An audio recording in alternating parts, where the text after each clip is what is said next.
અમેરિકામાં પોતાની કંપનીને સ્ટોક માર્કેટમાં લિસ્ટ કરનારી પ્રથમ ભારતીય મૂળની મહિલામાં સ્થાન મેળવનાર વિનીતા ગુપ્તાના એક નિવેદને ફરી એકવાર ભારત અને અમેરિકા વચ્ચે ટેલેન્ટ, ટેકનોલોજી અને કારકિર્દીના બદલતા દ્રશ્યો અંગે ચર્ચા શરૂ કરી છે.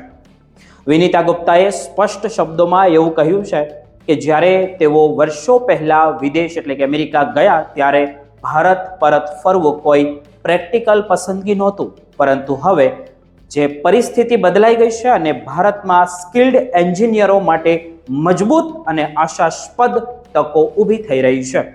મિત્રો, ખાસ કરીને અમેરિકામાં રહેતા ગુજરાતી અને ભારતીય સમુદાય માટે આ નિવેદન મહત્વ ધરાવે છે, કારણ કે તે માત્ર એક વ્યક્તિનો અનુભવ નથી, પરંતુ બે અલગ અલગ સમયગાળાના ભારતની તુલનાની જે પ્રતિબંધિત પણ વસ્તુ ગણી શકાય. વિનીતા ગુપ્તા ટેક અને બિઝનેસ જગતના એક જાણીતા વ્યક્તિ છે. તેમણે અમેરિકાની ટેક ઇન્ડસ્ટ્રીઝમાં લાંબી સફર કરી છે અને પોતાની કંપનીને અમેરિકન સ્ટોક માર્કેટમાં લિસ્ટ કરીને એક ઐતિહાસિક સિદ્ધિ પણ મેળવી છે. તેમના જીવનનો માર્ગ ઘણા ભારતીય વિદ્યાર્થીઓ અને પ્રોફેશનલ માટે પ્રેરણારૂપ રહ્યો છે, પરંતુ તાજેતરમાં તેમણે જે વાત કરી તે માત્ર તેમની સફળતા વિશે નહોતી, પરંતુ ભારતની બદલાતી અર્થવ્યવસ્થા અને ટેક ઇકોનોમિક્સ વિશે હતી. વિનીતા ગુપ્તાએ જણાવ્યું કે જ્યારે તેઓ અમેરિકા ગયા ત્યારે ભારતની પરિસ્થિતિ અલગ હતી.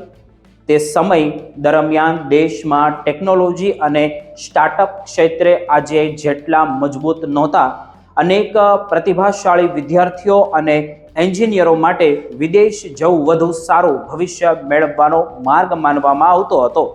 સારી નોકરી, સંશોધન, ટેકનોલોજી અને વૈશ્વિક સ્તરે વિકાસ માટે અમેરિકા અથવા તો અન્ય દેશો વધુ યોગ્ય વિકલ્પ ગણાતા હતા. આ કારણે ઘણા ભારતીય પરિવારો તેમના બાળકોને વિદેશમાં અભ્યાસ અને કારકિર્દી બનાવવા પ્રોત્સાહન આપતા હતા. પરંતુ આજનું જોઈએ તો કે આજનું ભારત તે સમયના ભારતથી ઘણું જુદું પડી ગયું છે. છેલ્લા કેટલાક વર્ષોમાં ભારતે ટેકનોલોજી, ડિજિટલ ઇન્ફ્રાસ્ટ્રક્ચર્સ અને સ્ટાર્ટઅપ ક્ષેત્રે નોંધપાત્ર પ્રગતિ કરી છે. દેશ વિશ્વના સૌથી મોટા સ્ટાર્ટઅપ હબમાં સ્થાન મેળવી રહ્યું છે. આર્ટિફિશિયલ ઇન્ટેલિજન્સ અને સેમિકન્ડક્ટર સોફ્ટવેર ડેવલપમેન્ટ, ફિટટેક અને રિસર્ચ જેવા ક્ષેત્રોમાં નવી તકો ઊભી થઈ રહી છે.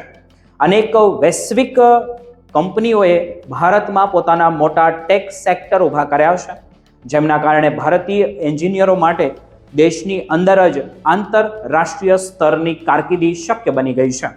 અમેરિકામાં રહેતા ઘણા ભારતીયો માટે આ મુદ્દો ખાસ મહત્વનો બની શકે. વર્ષો પહેલા જે સપનું માત્ર અમેરિકા જઈને જ પૂરું થઈ શકતું હતું, હવે એવું લાગતું હતું તે હવે ભારતની અંદર જ પણ કેટલાક ક્ષેત્રોમાં શક્ય બનતું હોય તેવું આપણે બધા જોઈ રહ્યા છીએ. જો કે નિષ્ણાંતોનું એવું માનવું છે કે અમેરિકા હજુ પણ સંશોધન, ઉચ્ચ સ્તરીય ટેકનોલોજી અને વૈશ્વિક નેટવર્કિંગ માટે મહત્વપૂર્ણ કેન્દ્ર છે, પરંતુ ભારત હવે માત્ર ટેલેન્ટ મોકલનાર દેશ નથી રહ્યો, તે ટેલેન્ટ માટે તક ઊભી કરનાર દેશ પણ બની રહ્યો છે. અને વિનીતા ગુપ્તાનું નિવેદન માત્ર એક વ્યક્તિગત અનુભવ નથી, પરંતુ ભારતની પરિવર્તનની વાર્તા પણ કહી જાય છે.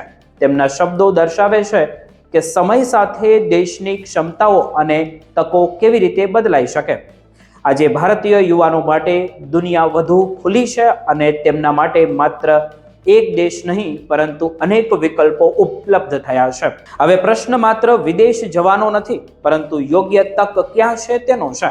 અને કદાચ આ જ સંદેશ વિનીતા ગુપ્તાના નિવેદનમાંથી બહાર આવે છે કે ભારત હવે માત્ર સપનાઓ છોડીને જવાની જગ્યા નથી, પરંતુ સપનાઓ સાકાર કરવાની જમીન તરીકે પણ ઉભરી રહ્યું છે.